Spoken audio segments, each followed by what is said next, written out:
Construction worker sa Mangaldan, Pangasinan na galing sa lamay nasawi sa aksidente. Tutukan sa report.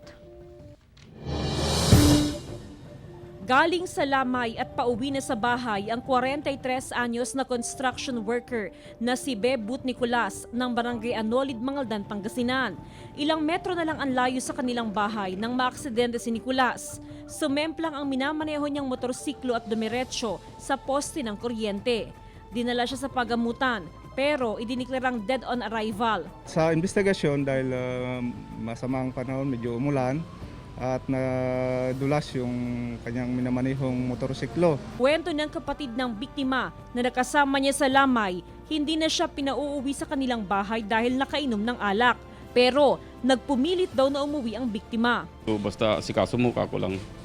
Asikaso mo para safety ka, tapos pagdating mo doon, tumawag ka kako. Patuloy ang panawagan ng otoridad sa mga motorista na doble ingat sa pagmamaneho para makaiwas sa disgrasya.